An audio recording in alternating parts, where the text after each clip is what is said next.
everyone, welcome back to Crypto Chats. Today I'm going to talk to you guys about two different cryptids, both from Alaska, and both kind of go hand in hand with each other in the sense that they are known to balance each other out. So before I go too far into rambling, because I'm feeling that kind of way today, I'm just going to go ahead and get started. So we're going to talk about the Kushtaka and the Urayuli. Alright, so to kick things off, I'm going to talk to you guys about the Kushtaka first. The Kushtaka is a creature that comes from Tlingit lore, and it's essentially a shape-shifting otter-human hybrid. So in their lore, this creature can shapeshift from a human form of any human to an otter. There are a lot of legends among this tribe that say that it can shapeshift into other creatures as it chooses. Some of them say that it can just shapeshift into an otter, but to be safe, I'm going to just go ahead and say that it can definitely shapeshift to an otter. That is like the number one thing that it definitely can do is it can shapeshift into an otter. And when I say otter, I mean more of like an otter-human hybrid. So if you were to take what you know about like humanoid cryptids and apply that to an otter-like creature, you would have the Kushtaka. So the Kushtaka's whole purpose, according to the Tlingit people, is that it is a creature that is there to keep humans from being able to reach the afterlife and being able to reach reincarnation. So basically, this creature is kind of just there as like an evil figure to stop people from being able to reach the next level of their lives and the afterlife.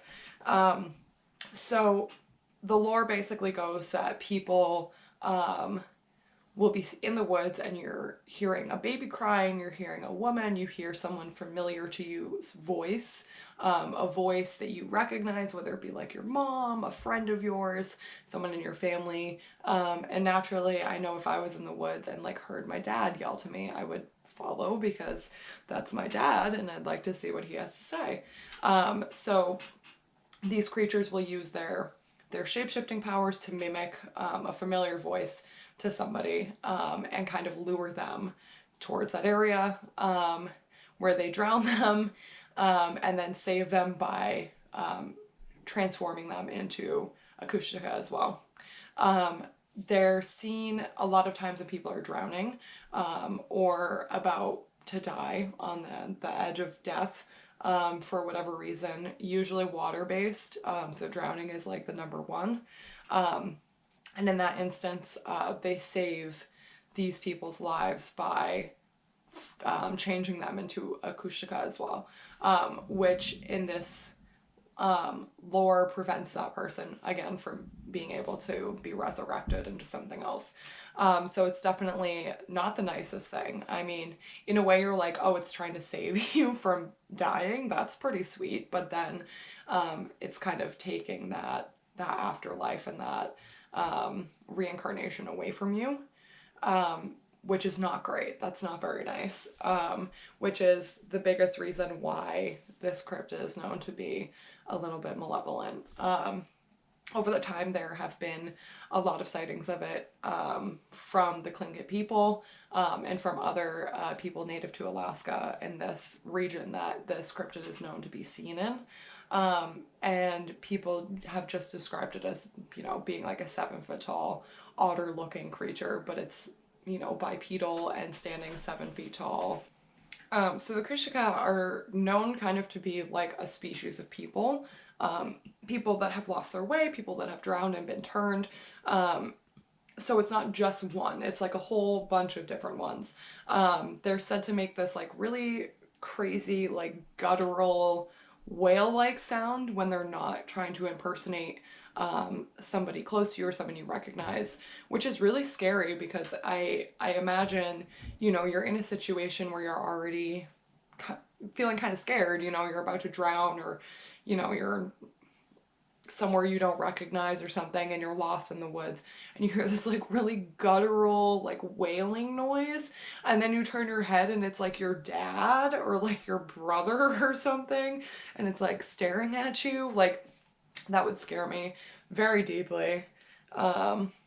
And at that point, I would probably be turned because that's kind of how it goes here.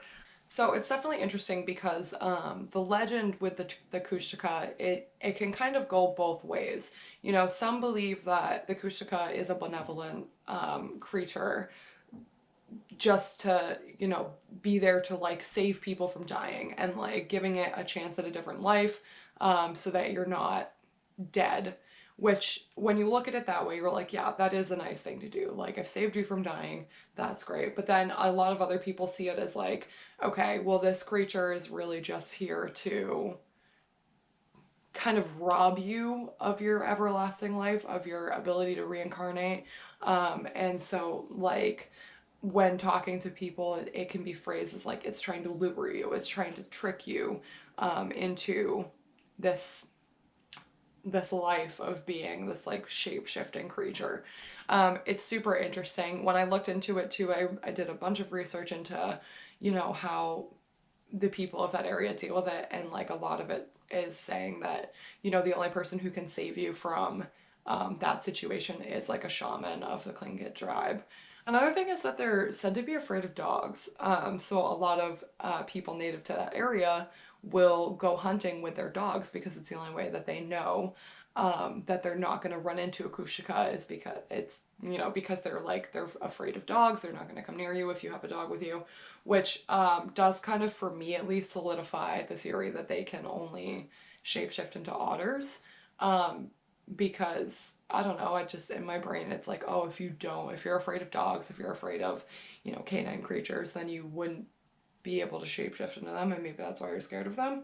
I don't know. Most of this is just speculation. Most of this is just coming from my own brain. So just keep that in mind as you're taking in this information. So as you guys can see, I'm extra rambly today. Kind of losing my focus a lot and like having a hard time just staying on track. So because of that, we're just going to go ahead and move on to the next cryptid. So the next one that I'm talking about is called the Urayuli. If I'm pronouncing that wrong, please leave me a comment with the correct pronunciation because I scoured the internet for it and could not find anything other than the way I've been saying it. So let me know if you say it differently, if you have some other words for it, other names, whatever. Let me know in the comments. So this cryptid is commonly called Alaska's Bigfoot. Has the same general makeup as what you would see in a Sasquatch, but it is not native to the same areas. It is native to the mountains and forests of Alaska. So that's pretty cool. I generally love any sort of cryptid that like bears resemblance to the Sasquatch. Don't know if you guys have noticed, but I'm a very big Sasquatch person. I've got my Sasquatch tattoo. I have my Sasquatch shirt. Shout out to Hayden for this super cool shirt. Definitely really like it. So any sort of cryptid that is, you know, any like similar traits or physical appearance or anything to a Sasquatch, I'm usually like right there with it, love to talk about it. And that definitely is the case of the Urayuli. So as you can assume with something that's called Alaska's Bigfoot, this creature, the Urayuli, does share a lot of physical similarities to a Sasquatch. It's super interesting. They come in at about 10 feet tall, according to like eyewitness reports. And their long, shaggy fur is a little bit darker. Some people see it as black, and some people see it as like a really deep brown color. I guess it depends a little bit on like what time of day you're seeing this creature and where, like what surroundings you've got to it. But all of that is super cool. It shares a lot of the same build as a Sasquatch too, so like big muscular arms and like a very strong looking body. Yeah, just very, very, very similar to like what people see in Sasquatch sightings, which I'm sure is how it got its nickname, Alaska's Bigfoot. The Urayuli is often referred to as the hairy man too, which I think is like kind of neat, because then you know you get that kind of image of like a really large like humanoid thing walking through the woods with like long shaggy fur, and it like matches perfectly with the descriptions that a lot of people give, which is super neat to me. Another thing that I think is really cool is that the sound that's reported that this creature makes is like a really high-pitched wail, almost like a loon. If you ever heard a loon, it's reported to be like almost identical to a loon, just a little bit more higher pitch, which is interesting. If you haven't heard a loon before, you should definitely look up a video of what a loon sounds like, because it's an absurd sound to come out of a creature that's described to be 10 feet tall and super muscular and really scary. But I like it. It's like it makes it a little bit less scary to me. Because it just makes a ridiculous noise. Some of the lore with the Urayuli too is that like, and this is cool to me, I think this is really interesting, is that it came about because it's essentially transformed children who've been lost in the woods. So kids who go missing in the woods transform into this creature and get to live out their lives as this 10-foot tall cryptid that just has been reported to steal people's dogs and their fish and trash their campsites. And to me, that sounds like a child's dream, getting to just like destroy things with no consequences. So that makes sense in my head, at least. But it's also sweet too, because they've kind of taken this sad moment of like, oh, like my child is lost in the woods, and kind of turned it into like, oh, well, that's okay though, because it'll transform into this, you know, cool creature that will be around in place of our child. It's not quite the same. Like, you know, you wish you could have your kid back. This is getting really sad. I'm so sorry. Like I'm rambling a lot right now, and it's just getting kind of upsetting. So we're gonna move on. There are a lot of like solid reports of Urayuli sightings in Alaska, and they're super cool. We're gonna go over a couple of them. A lot of native people, native tribes, and like people who live out in like the Alaskan wilderness report Bigfoot-like creatures walking around the woods, which is really cool, and probably the Urayuli, and really like just a lot of the same behavior that would come with a Squatch sighting. I'm just like, at this point, I'm just kind of convinced that this is just like, I don't know, Squatch was down here, and then he had some babies, and now they're up here, and that's how it came to be. So there were a lot of sightings that I came across online that included talks of like having a picture of footprints that they found, or having a picture of the creature itself. And unfortunately, in my research, I found none of those photos. I scoured the internet very hard, left and right, like looked through everything, and could not find these photos. I think part of it, and I think about this a lot, and I say this a lot, is that you know, they could have been posted and mislabeled as something else, so that, you know, when you Google like Bigfoot footprints or something, you might be seeing one of these photos that actually came from this separate sighting, but, you know, over time has been mislabeled on the internet and has been shown as something else. So keep that in mind as I'm reading these sightings. They all talk about having some sort of photo or some sort of like, you know, physical proof of seeing this thing, and at least to my knowledge, they're just gone now. So in 1956, we had a fisherman who had spotted a large, muscular, 10-foot tall, shaggy furred creature walking along a beach in the middle of the night. So, you know, he went back in the morning and found these giant footprints, to which he had taken a picture, and it no longer exists again. 1982 in Dillingham, a hunting guide got a photo of a 10-foot tall creature that he said weighed approximately 750 pounds, with reddish gray fur, standing on a mountain ridge. Again, photo no longer exists. And then we have 1999, along a river, a group of people find a pair of giant wedge-shaped footprints in the sand. So the footprints were roughly 12 to 14 inches long, with 3 inches deep and about 6 feet apart. That's super cool, because that lines up pretty well with like the stride of like when you see creatures that big, like when you, again, I'll bring it back to Squatch sightings. When you've got Squatch sightings that have footprints involved in them, you can see the similarities between like the way these people found the footprints, like 12 to 14 inches long, 3 feet deep, and 6 feet apart. And you can see the similarities in how people find squatch footprints, or any sort of like big cryptid like this, their footprints with the long strides and the large feet footprints and the like deep impressions.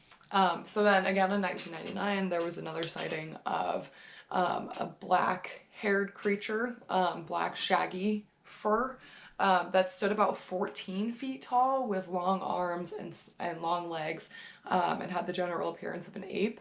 That's interesting to me too, because like they're mostly reported to be around 10 feet. So something that's suddenly like so much bigger is like super cool. And I'm like, maybe that's like the head of the pack. Maybe they travel in packs. I don't know. Like, I am not an expert on the Urayuli and like how they behave. But to have like a sudden jump in height is super cool to me. And I'm like, what is so different about this one? Its description matches like what other people have described when seeing these creatures. So I'm like, why is this one so much bigger? Why? Like, that's just, it's super cool to me. You could talk about how maybe they were seeing female Urayulis previously, and then this one was a male. Because there's always some sort of like height discrepancy and like weight discrepancy when it comes to the genders of the creatures in question. But that's really cool that like it jumped from 10 to 14 feet, and I'm almost maybe wondering if it was like an adolescent versus an adult, or I get again like a female versus a male.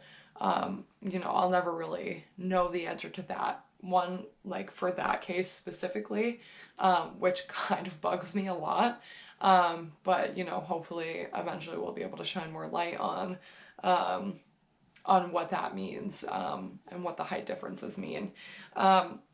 So while I was doing the research on the Urayuli and it's all of its sightings, and all of that information, I also decided to look into some information about the type of bears that they have in Alaska.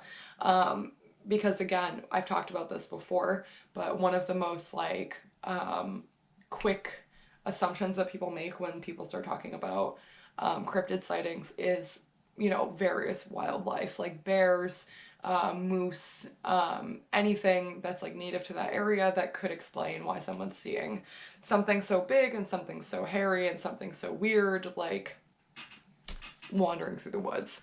So upon like my research into the bears, I sat down and actually looked at a map of where some of these reported sightings are, and a map of where Alaska's bear population for grizzly bears, brown bears, and black bears all kind of sets up camp, and where they're known to live, and they're all like hundreds of miles away from each other.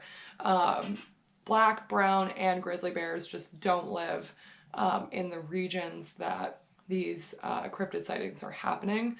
That doesn't mean that none of it could be bears, like that, I'm not gonna say that it's not possible that a bear came down and was like in the wrong place, and was hanging out somewhere where it isn't normally. I'm not going to say that it's impossible that it could have been a bear, but personally I think it's really unlikely, because the biggest contender for a bear in this situation could be a black bear, but black bears just don't get big enough to like really explain why people are seeing something that's 10 to 14 feet tall on its hind legs walking through the woods. And it also doesn't really describe the ape-like appearance that people are describing when seeing this creature. So I just thought that was interesting, because I do try to be like pretty thorough with my research and like really look into all the different possibilities. But to me, a bear just seems like a very unlikely explanation for this creature that's like physically and like behaviorally so different from a bear. Well, I guess behaviorally it's not that much different, because bears do also steal fish and wreck tents. But I digress. I still don't think it's a bear. Especially the one that's 14 feet tall. Like, I would cry if I saw a bear that was 14 feet tall. That would be horrifying. It'd be like, well, Bergman's bear is way bigger. That thing is massive. So I don't think it was that. but a bear that big would be very scary. Okay, but yeah, so that's what I had for you guys for today. I apologize for how rambly I was today. But you know what you signed up for in watching my videos. So if you enjoyed listening to me talk about the Kushtaka and the Urayuli, please subscribe, give me a like, let me know what you think down in the comments. I would love to hear everyone else's theories about these two cryptids and what you think they might be, or any other relevant information I may have missed. Definitely would love to hear it. So leave that down below. And yeah, hope you guys have a great day. Thanks so much for watching. I'll see you next time. Bye.